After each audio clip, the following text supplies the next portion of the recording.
Hey everyone, thanks for watching right here on YouTube. If you like these videos, go down and hit subscribe, really helps us out. Or if you really want to help out in a major way, check out our Patreon at patreon.com/commandersbrew. You can help us make these shows with a donation. Get in on the Patreon rewards as well as the Discord. So check us out. But without further ado, we're going to get to today's deck tech, which is Trostani, Selesnya's voice in real life. So this is the part of the IRL series in that, which is basically it's our in real life decks that Sean and I actually have built and that we play with. You might see these, come up at GPs if you play with us or against us or anything like that. So been asked for this deck actually a couple of times since we've covered some token decks and some Trostani decks in the past, but this is the actual one that I've got. You may have heard it referenced if you've been listening as like the bigger tokens version, right? So basically this Trostani deck makes a ton of tokens, but none of them are 1/1s. We're not making any 1/1s in this deck. It's all, a couple of 2s, mostly 3s and bigger though. That's what we're aiming for here. It's got some life gain. It's got some population, medium big tokens only. So let's get into this deck's neat moves. Working on a Neat. move. The first neat move is a neat team. The Splicers. The Splicers. They're all little creatures that bring golems with them. They all give them different abilities. And they play in a band called the Splicers. The Splicers. Blade Splicer brings a golem, gives all your golems first strike. Master Splicer brings a golem, gives them all +1/+1. And Sensor Splicer brings a golem and gives them all vigilance. So you have this whole, and there's a few others in there that I know that you run too. Like there's some green ones that give them like bring in 2 golems or give them, I think, trample maybe. I think it's regeneration. Either way. Anyways, yeah. What a great band. Very solid, a solid 5-piece band. They all have the roadies are the golems. Yeah. This is a fun deck we're doing. These guys are great. Nice little package. They're maybe not the most efficient version, but they're really fun ways to make, interesting and different tokens, right? We're going to be making these golems that will have first strike and they're 3/3s or even 4/4s or vigilance or whatever. So they're solid. What other band is at this music festival of a deck? Well, we got the Oozes. Oh. That's the band made up of mitotic slime, gelatinous genesis, which is a sorcery, and biogenic ooze.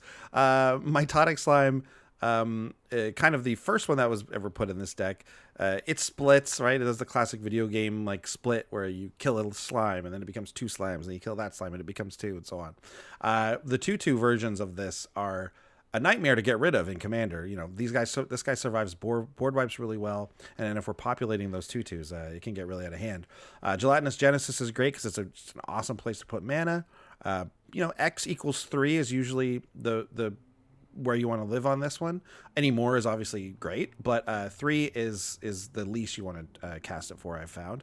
Making 3/3/3s is great. Gaining 9 life is fine. 3/3/3s. 3/3/3s. That's one of their songs. 3/3/3s. Yeah. Oh, And can I do? Is Gelatinous Genesis Gelatinous Phil Collins early band? Oh yeah, that's what they are. That's Gelatinous Peter Gabriel. And then Phil Collins took over. That's what it is. Phil Collins is an ooze man.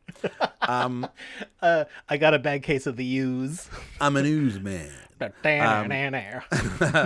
Biogenic Ooze is a good a recent addition to the deck. It's a creature that pops in, makes a token as it pops in, and has the ability to create more tokens. Plus, it's making all the oozes that much bigger.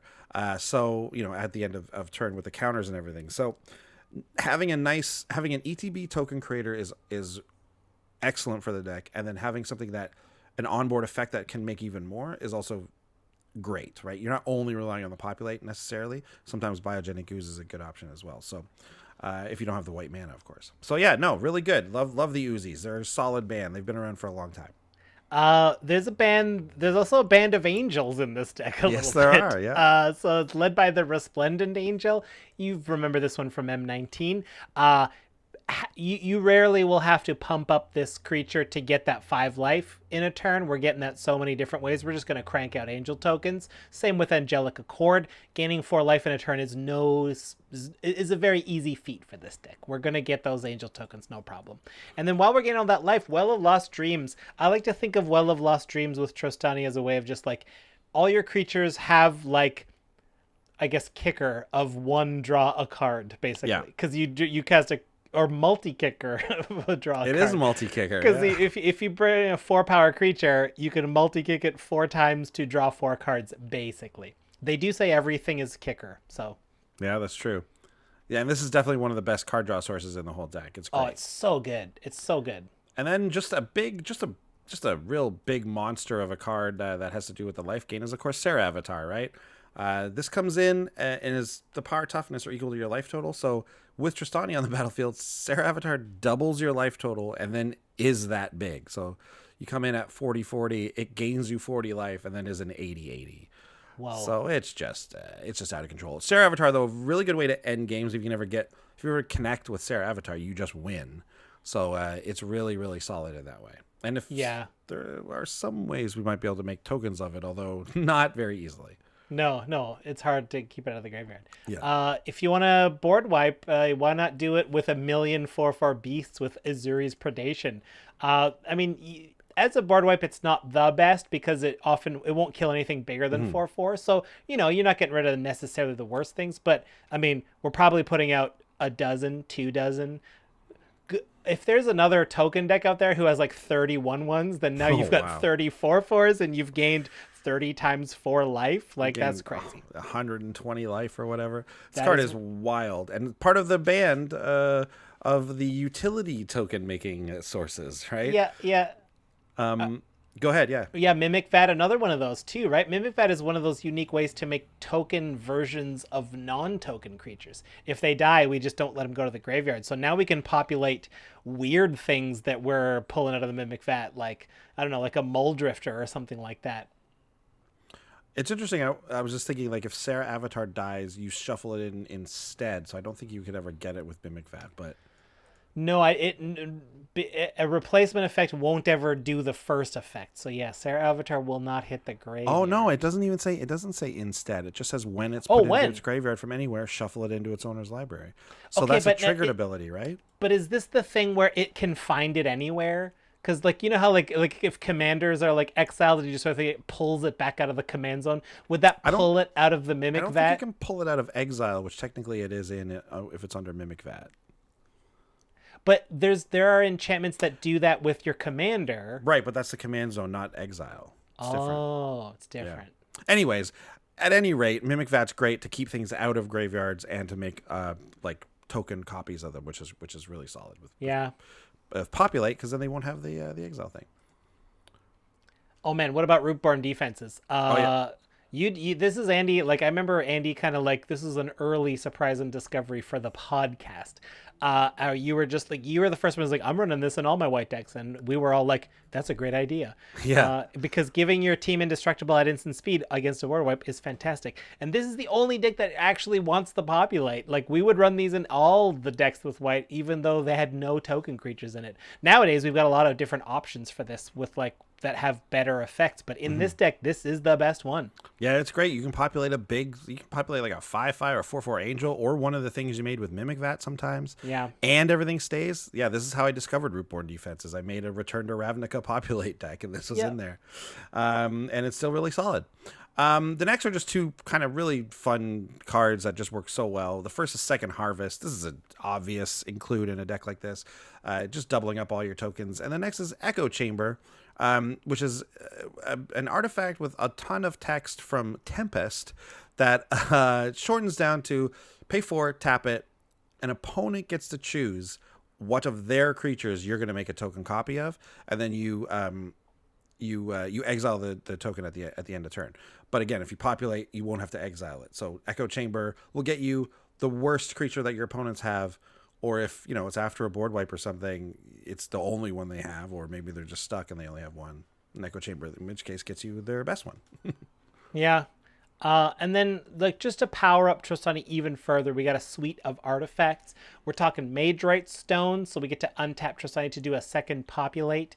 We got Illusionist Bracers. If that's on Trostani, then every time we use her to populate, we're getting double the populations, double population. And Thousand Year Elixir, again, these are instant ways to untap Trostani to try again. And Andy, the way you use these effects is like, we always try to stop you. Like, let's say you've mimic vatted something gross like a Grave Titan, and you've got a copy of it, and like, I'm going to try to populate my Grave Titan, and we're like, well, I will destroy it in response, thank you very much. But then that's when you use Thousand Year Elixir to untap Trostani and put another populate on the stack before my removal kicks in, so you do get that second Grave Titan. Exactly. And if we can't deal with it, you just get 2 Grave Titans. Yeah, and that's just the way it works, right? And being able to do it twice is great. Yeah, so Illusionist Bracers is also how I discovered that card, because it's so good with Populate. So good. Hold on one sec. Sarah's been trying to get my attention for a while. What's up? On the podcast. I heard my name a bunch of times. Oh, Sarah okay. Avatar. What is that? Sarah Avatar. Oh. Yeah. Oh, me? That's you, Sarah Avatar. You gain as much life as we had life, right? Yes.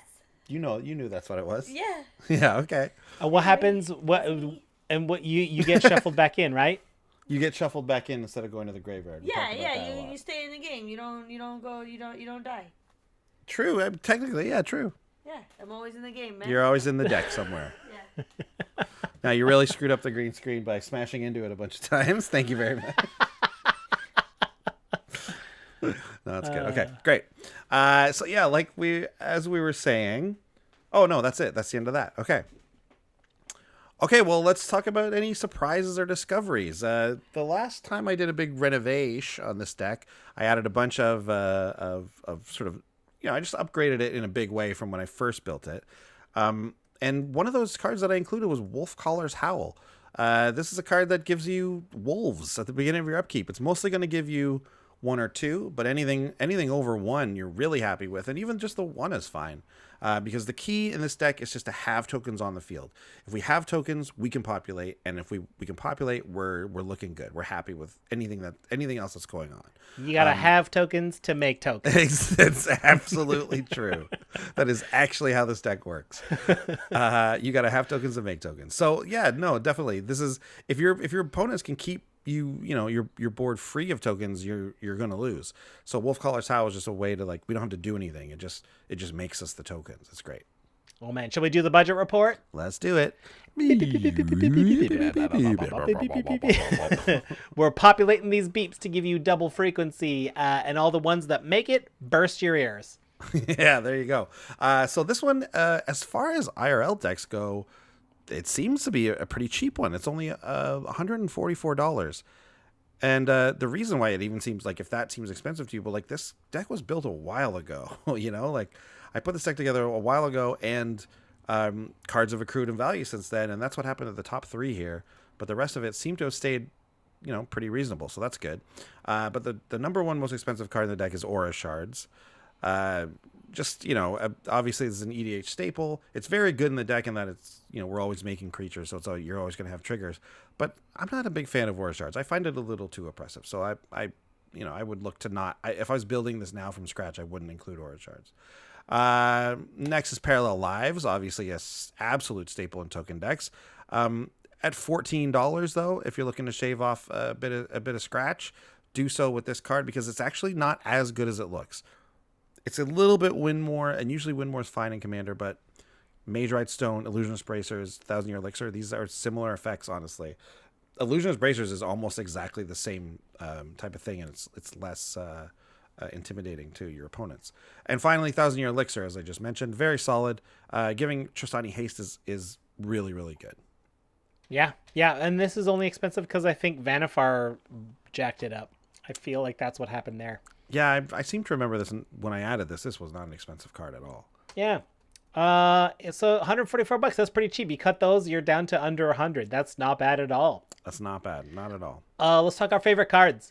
I want to talk about Phyrexian Processor. It's a 4-mana artifact, as you know, and you pay the life as it enters the battlefield. So if they counterspell it, you're fine. But if it hits the battlefield and you've got 4 mana open, I'm going to probably make a token right away of the amount that I paid life. I guess the way to stop that life gain would be to kill Trostani in response, but that's what, Swiftfoot boots are for. Yeah, Fire Exchange Processor is a bit of a risky play because you can end up paying too much life, and then if you don't get that life gain, you might be in trouble. Which is why, unless your life total is super high and you can afford to pay, 30, 40, 50 life or whatever, 10 is a good spot to land on. If you're at 40 life, 30 life, something like that, paying 10 life is fine. You're going to gain it back most likely. But even if someone has a trick up their sleeve and they stop you from it, you're not going to, 10 life, losing 10 life is okay. But making 10 10s is amazing. And really, they don't need to be much bigger than that. Because again, you're populating them, right? Yes. 1 10 10 is not as good as 2, but you're probably going to be able to get 2 because of just the nature of the deck. So I wouldn't want to make them any smaller unless you absolutely have to. But so 10 10 is where you want to be there, I think. My favorite card was Giant Adaphage. I don't know if I've ever connected with a Giant Adaphage. I don't even know if I've ever successfully attacked with one because this card just gets killed as soon as people see it. But yeah, being able to trample over, hit an opponent with this massive insect, and then create an exact copy of it that does the same thing is rightfully pretty intimidating, right? Especially if you're populating the token Giant Adaphage, in which case now they're all making extras, and it just gets out of control before your opponents can do anything about it. So I understand why it's a kill on sight creature. Yeah, man, I get it too. I've killed it on sight. Yeah, as well you should have. Never let this attack because it's very difficult to kill them. You need a board wipe if I start populating Giant Adaphage tokens. Yeah. There you go, though. That's the deck in real life. Big tokens. Creating stuff from your opponent's side of the battlefield, making angels, making oozes and insects. That's what you want to do with this one. Forget those 1/1 soldiers. We want monsters. Yeah, and please, if you want to leave a comment of what your favorite tribal magic band is, like the Oozes or the Splicers.